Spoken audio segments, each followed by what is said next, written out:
Si vemos en algún mapa, vamos a ver que Chipre está partida en dos. Pero, ¿por qué es esto? Chipre había sido una colonia británica desde 1878, y desde sus inicios el conflicto formó parte de la misma. A diferencia de otras colonias británicas, que para obtener su independencia lo hicieron a través de negociaciones y otras vías pacíficas, como son los casos de Canadá, India y Ghana, Chipre la obtuvo a través de una ardua guerra de guerrillas lideradas por el grupo EOKA, cuyos miembros eran parte de la población griega, la cual es la mayoritaria en la isla. Sin embargo, la población turcochipriota de la isla temía quedar desprotegida tras la descolonización. Es por eso que se acordó el Tratado de Garantía el 16 de agosto de 1960, firmado entre Chipre, Grecia, Turquía y el Reino Unido. Este tratado dio las bases para los artículos 1, 181 y 185 de la Constitución chipriota de ese mismo año. ¿En qué consistían estos artículos? Básicamente, prohibieron la unión de Chipre con otros estados, concepto conocido en griego como enosis, y prohibieron la partición de la isla, concepto conocido en turco como taksim. Es decir, que los estados que formaban parte del Tratado de Garantía no debían ni unificarse con Chipre ni dividir la isla en dos, y esto también quedó escrito en su constitución. Además, esta primera constitución impuso una estricta fórmula de reparto de poder. El presidente debía ser greco-chipriota y el vicepresidente turco-chipriota. Tanto el presidente como el vicepresidente tenían poder de veto final sobre las leyes de asuntos exteriores, defensa y seguridad. La Cámara de Representantes del Poder Legislativo estaba dividida en un 70% griegos y un 30% turcos. Y encima, para las leyes importantes como impuestos o elecciones, se requería además una mayoría separada por etnia, lo que significa que ambos grupos debían aprobar las leyes de forma independiente. Los demás cargos públicos también estarían divididos en este radio de 70-30. Sin embargo, y el problema surgió que de acuerdo al censo de 1960, el 77% de la población era greco-chipriota y el 18% era turco-chipriota. Los reclamos de los grecochipriotas no tardaron en llegar, argumentando que la distribución de los cargos no se ajustaba a la demografía real de la población, mientras que los turcochipriotas argumentaban que era una protección necesaria para que Chipre no se convirtiera en una tiranía de las mayorías. El primer presidente tras su independencia fue el arzobispo cristiano ortodoxo Makarios III, y quien estuvo en el poder 14 años. La complejidad y rigurosidad de esta constitución implicó la frecuente paralización del Estado chipriota. Los turcochipriotas podían impedir la aprobación de leyes tanto en el poder ejecutivo como legislativo. Esto resultó en que, por ejemplo, Chipre no tuviera un sistema impositivo establecido ya pasado 3 años de su existencia. Para arreglar esto, Makarios III ideó los 13 puntos, los cuales buscaban que el presidente y el vicepresidente perdieran su poder de veto sobre las leyes de asuntos exteriores y defensa. Las leyes ahora se aprobarían por mayoría simple en la Cámara, y no sería necesaria la aprobación de los turcochipriotas por separado para los proyectos de leyes impositivas, municipales o fiscales. Los gobiernos locales griegos y turcos, los cuales estaban separados en las principales ciudades, se fusionarían en municipios unificados. También se unificaría la justicia y se proponía aplicar una proporción de población 80-20, la cual, si bien ahora beneficiaba ligeramente a los griegos, se acercaba más a la demografía real. Los grecochipriotas lo pensaron como un intento de combatir la ineficiencia estatal. Sin embargo, los turcochipriotas lo vieron como un esfuerzo de eliminar el dualismo del Estado y sustituirlo por un sistema que favorecía a los griegos.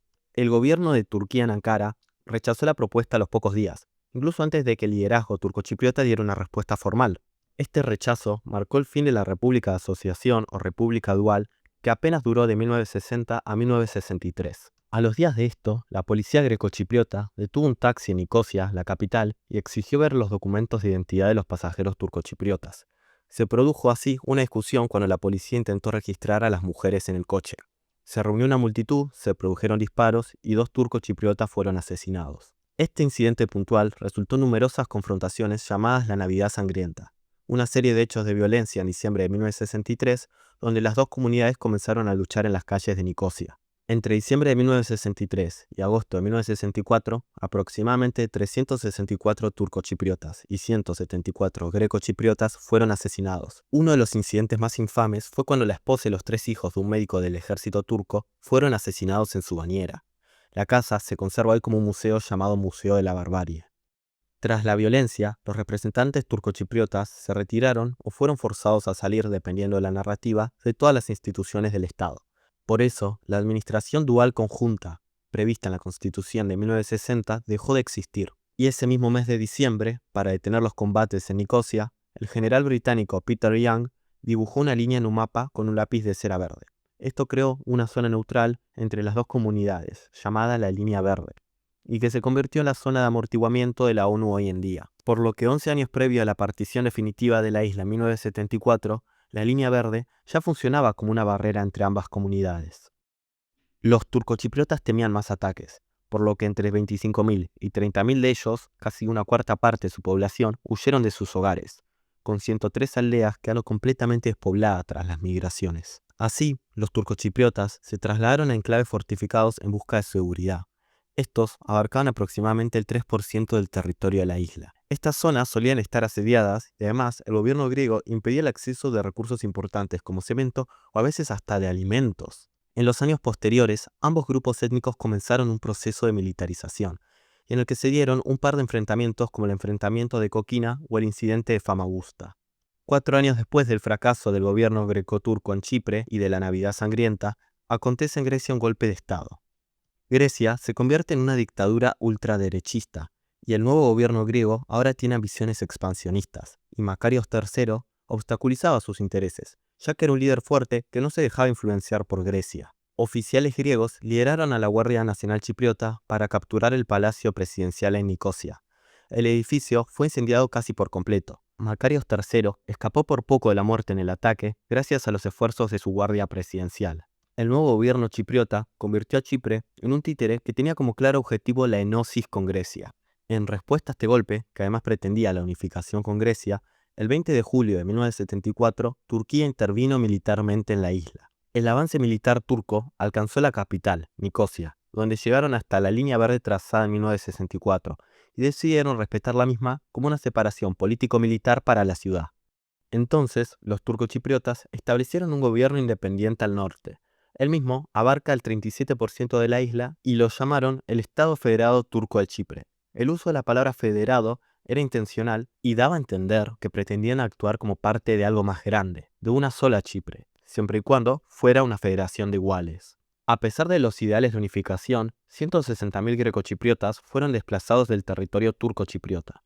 Y si bien el Tratado de Garantía de 1960, del cual Turquía formó parte, y la Constitución chipriota, ambas prohíben el Taksim, o sea, la intervención de potencias extranjeras en Chipre para su división, Turquía alegó que no solo no estaba incumpliendo el Tratado de Garantía de 1960, sino que incluso lo estaba poniendo en práctica. Esto, ya que el artículo 4 dice que, en caso de incumplimiento del tratado, como en este caso fue el golpe de Estado pro-griego de 1974 que buscaba la enosis, Grecia, Turquía y Reino Unido pueden reservarse el derecho de actuar con el único objetivo de restablecer el orden establecido por el tratado. Pero acá la controversia es si Turquía realmente restableció el orden de la isla. Tras casi 10 años de negociaciones fallidas con el gobierno grecochipriota, que es el único reconocido internacionalmente, la Asamblea Turco-Chipriota proclamó unánimemente la independencia de la República Turca del Norte de Chipre, para así ya establecerse definitivamente como una república soberana e independiente.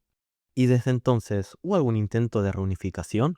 Adelantándonos muchas décadas para el futuro, el Plan Annan, propuesto a principios de los 2000 por el entonces secretario general de la ONU, Kofi Annan, fue el intento más ambicioso para reunificar la isla de Chipre bajo un modelo de República Chipriota Unida, estructurada como una federación de 2 estados soberanos basadas en el modelo suizo.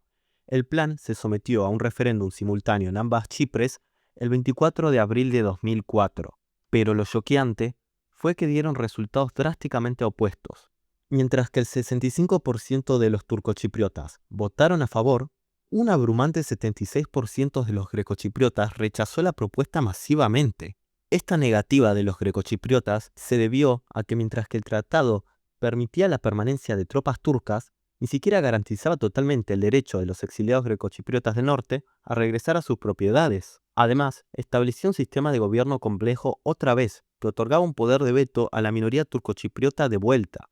Esto daba amargos recuerdos al sistema inicial que tuvo Chipre y al que tanta violencia le sucedió. Además, que para 2004, miles de turcos de Turquía habían migrado a Chipre del Norte, sumándole aún más complejidades al tema político-demográfico. Y es que es fundamental tener en cuenta que para 2004, la situación de los grecochipriotas finalmente era una de comodidad. Su economía había crecido mucho, ya había pasado varias décadas desde los 160.000 desplazados griegos y hasta se estaba terminando de acordar su ingreso a la Unión Europea. Así que los grecochipriotas vieron el Plan Annan como un cambio demasiado riesgoso, que podía hasta llegar a perjudicar la situación de relativa bonanza que finalmente lograron. Mientras tanto, el 65% de los turcochipriotas votaron a favor. ¿Por qué?